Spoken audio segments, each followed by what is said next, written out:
I turned 80 yesterday. To celebrate, I didn't sit in a rocking chair or wait for a nurse to bring me pudding. Instead, I walked into the weight room and deadlifted. The iron felt heavy, as it always does, but it moved off the floor. My joints didn't scream, and my back didn't snap. I am functional. Looking around the gym, I saw young men in their 20s posing in mirrors and men in their 40s looking exhausted, staring at me with a mix of confusion and respect. But when I look outside these walls at the peers from my own generation, the silence is deafening. Most of them are gone. The ones who remain are largely confined to beds or wheelchairs, trapped in bodies that failed them decades ago. People ask me for my secret, assuming it must be genetics or luck, but I tell them the hard truth I learned half a century ago. The biggest mistake that destroys life after 60 is believing that health is optional in your 30s. When you are young, you can get away with a lot.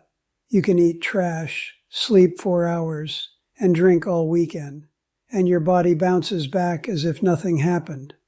But there is a silent clock ticking, and when you hit your 30s, your habits stop being simple choices and start becoming compound interest, for better or for worse.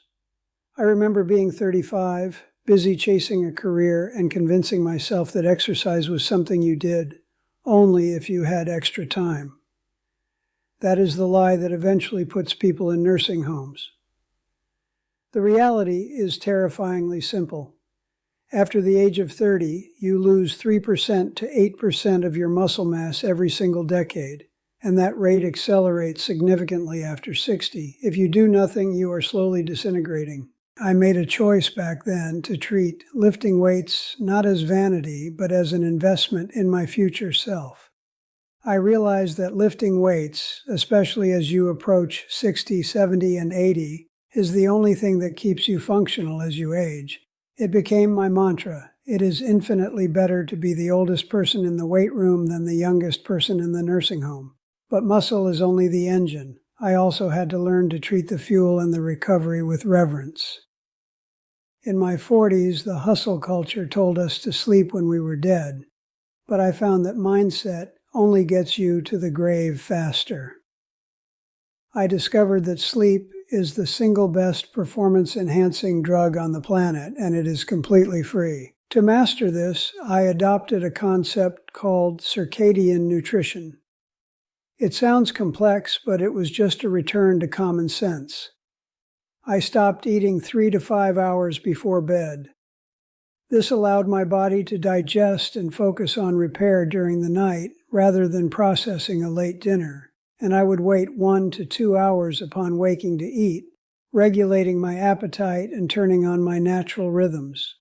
Most people won't admit it, but when you fix your horrible sleep habits, you fix a massive amount of problems in your life, from your mood to your energy. Alongside the iron and the sleep, I embraced the simplest tool of all, one that my stressed-out peers neglected because it wasn't intense enough: walking.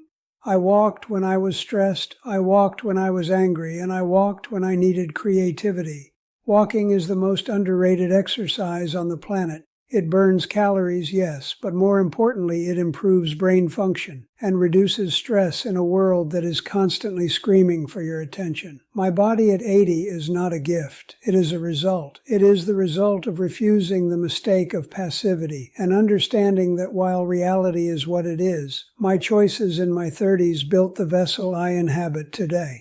However, a strong body is useless if the mind is poisoned, which leads to the internal battles I had to fight. However, a strong body is utterly useless if the mind inhabiting it is poisoned. And this brings me to the second great mistake I see my generation make: the refusal to take ownership of their own perception. I have watched strong men crumble not because of physical ailments, but because they carried the heavy, rotting baggage of resentment into their golden years. At 80, I have realized that reality is not actually reality. Your perception is your reality. I can take 2 of my friends, give them the exact same circumstances, perhaps a financial setback or a health scare, and one will see it as a tragedy, while the other sees it as a challenge. The mistake is thinking that your view of the world is a fixed fact rather than a lens you can polish and change. For decades, I was a prisoner of my own reactions. If someone was rude to me in traffic or a colleague slighted me, it would ruin my week. I didn't realize then what I know now. If you are easily offended, you are easily manipulated. You are giving a stranger the remote control to your emotional state. One of the most critical shifts I made in my 40s was adopting a mental frame called API, always assume positive intent. Instead of assuming malice, I assumed ignorance or that the person was having a bad day. Life is simply too short to give mental energy to perceived insults. This wasn't about being naive, it was about reclaiming my energy for things that actually mattered. This leads to the heaviest burden I see people carrying, the refusal to forgive. I learned from a philosopher named Alan Watts that resenting people is like drinking poison and expecting the other person to die. I had to forgive 4 specific groups of people to liberate myself. First, my parents. Resenting the people who gave you life is a waste of time. Every generation deals with their own trauma and tools, and it is on us to accept that they did the best they could with what they had. Second, I forgave the people I once loved who didn't stay, my exes. Third, I forgave those who actually wronged me. And finally, and perhaps most importantly, I had to forgive myself. Holding on to these grudges doesn't punish them. It anchors you to the past, preventing you from moving forward. Closely tied to this is the dangerous trap of victimhood. I wish someone had taught me in high school that my emotions are entirely my responsibility. I used to argue with my wife and say, "You made me feel this way," but she would correct me and she was right. I am the one feeling the emotion. I created that reaction. It might not be my fault that something bad happened, but it is always my responsibility to deal with it. When you blame others, you lose agency. You give away your personal power. The moment I decided to take ownership of every single result in my life was the moment I stopped being a leaf blowing in the wind and became the captain of my ship. I also had to learn to desexualize my brain. In a world that constantly bombards you with stimuli, from internet pornography to hypersexualized media, it is easy to leak your vitality. I realized that quitting those cheap dopamine hits was one of the best things I ever did. It wasn't just about morality, it was about energy. I diverted that energy into the development of myself, into my business, and into my real relationships. A mind that is constantly chasing cheap thrills is a mind that cannot focus on the long game. And speaking of the mind, I stopped living in an echo chamber. I see so many of my peers who only listen to people who agree with them. If they hear one thing they disagree with, they shut down or attack. This is fragile ego masquerading as conviction. I learned to judge people based on what they do, not what they say, and to actively learn from people I disagreed with. By staying objective, I avoided the stagnation that plagues so many elderly minds. My brain remained fluid, adaptable, and open, traits that are essential if you want to be relevant at 80, not just a relic of the past. But having a strong body and a clear mind is only part of the equation.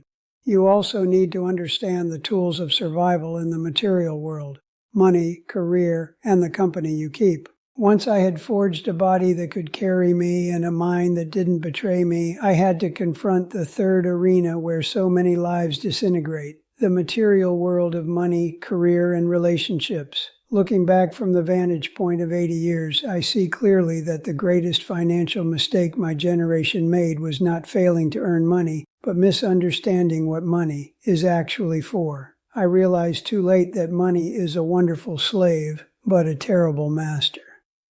For years, I watched my peers, and I was guilty of this too, use money to buy status rather than freedom.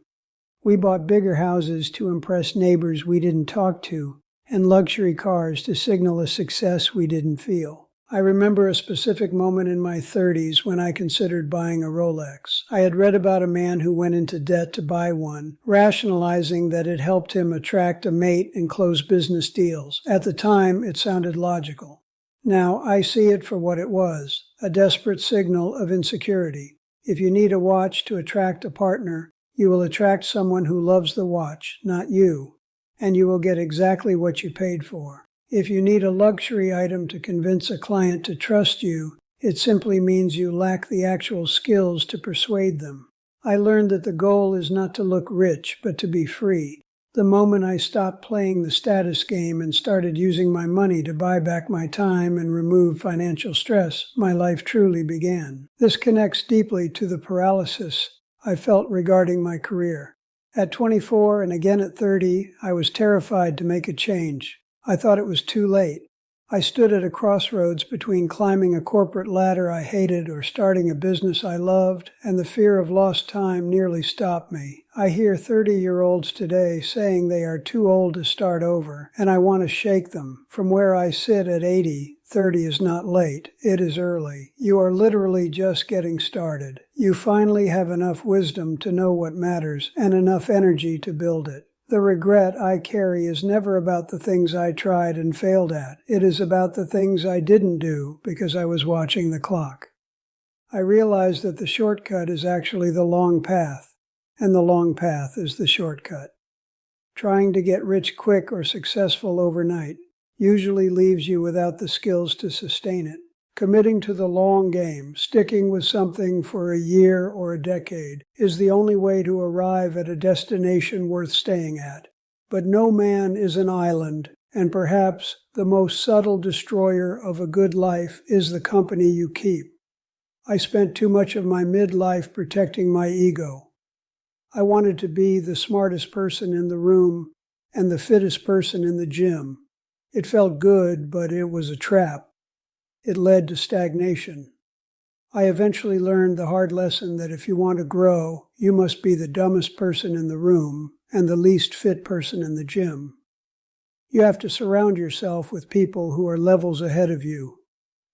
It is uncomfortable, yes, but you improve by osmosis. You see how they think, how they act, and how they handle failure, and you naturally elevate to their level.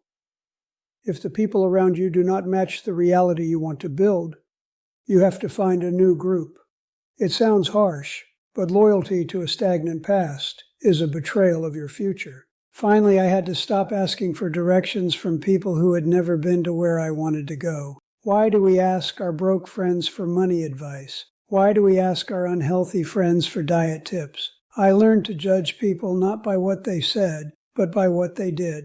Behavior is the only accurate measure of character. By curating my circle and ignoring the noise of the status games, I found that a great life isn't about the cars or the houses. It is about doing work you love, having a healthy body, and being surrounded by family and friends who challenge you. With these foundations set, body, mind, and environment, I was finally ready to apply the specific formula for success that carried me through the last 4 decades. With my health reclaimed, my mind fortified, and my environment curated, I was left with the final piece of the puzzle, the work itself. Over the last 40 years, I have seen countless men and women with potential wither away because they lacked a code of conduct to govern their daily actions. They looked for magic pills and secret tactics. But I found that success in any endeavor, whether it was rebuilding my body at 45 or building my legacy at 60, came down to a boring, unsexy 3-step formula. If you follow this, you will be ahead of 90% of the population. Step 1 is simply to show up. Show up when you are motivated, and more importantly, show up when you are not. I learned that motivation is a fair-weather friend, while discipline is a loyal spouse. Just the act of showing up puts you ahead of the 80% who only act when they feel like it. Step 2 is to actually do the work when you get there. It sounds obvious, but I see people at the gym scrolling on their phones for 10 minutes between sets, just as I see people in offices working with 10 tabs open. Real progress requires deep focus. You must remove distractions and give your full attention to the task at hand. And finally, step 3 is the one most people overlook. Look for ways to improve. I adopted a mindset called CANI, constant and never-ending improvement. It is not enough to just go through the motions. You must ask, how can I do this slightly better than yesterday? This formula is how I built a body that defies my age and a life that defies the statistics. However, even with this formula, there is a trap that catches almost everyone in their 30s and 40s, the trap of the timeline. People overestimate what they can do in 6 weeks, but woefully underestimate what they can do in a year. I watch young people start a diet or a business, and if they don't see miraculous results in a month, they quit. They are addicted to the shortcut. But I'm here to tell you, as a man who has lived through 8 decades, that the shortcut is the long path, and the long path is the shortcut. Every time I tried to get rich quick or get fit fast, I ended up with nothing but burnout and a lack of skills. When you commit to the long path, when you say, I will do this for as long as it takes, you actually arrive at your destination faster because you stop stopping. My biggest regrets now as I look back at the sunset of my life are not the things I did, but the things I stopped doing too soon. I recall projects I started decades ago and abandoned because they got too hard or the results were too slow. I look back now with the clarity of hindsight and realize that if I had just stuck with them for one single year, my life would have been radically different. Regret is a heavy ghost to carry. To avoid it, you must stop giving yourself 6-week ultimatums and start giving yourself yearly mandates. Give yourself permission to be imperfect, to make mistakes, but never give yourself permission to quit just because the clock is ticking. At 30 or even 50, you think you are running out of time. At 80, you realize you had all the time in the world. You just wasted it rushing. So here I am. I am the oldest man in the gym, but I am also the most alive. I have shared with you the mistakes that destroy lives, the neglect of the body, the poisoning of the mind, the chasing of empty status, and the addiction to shortcuts. But do not just take my word for it. I am just an old man sharing his map. You must walk the territory yourself. Stress test these ideas in your own life. As Bruce Lee famously said, absorb what is useful, reject what is useless, and add what is specifically your own. Do not wait until you are my age to realize that health is not optional, that your perception is your choice, and that the best time to start was yesterday. The second best time is right now.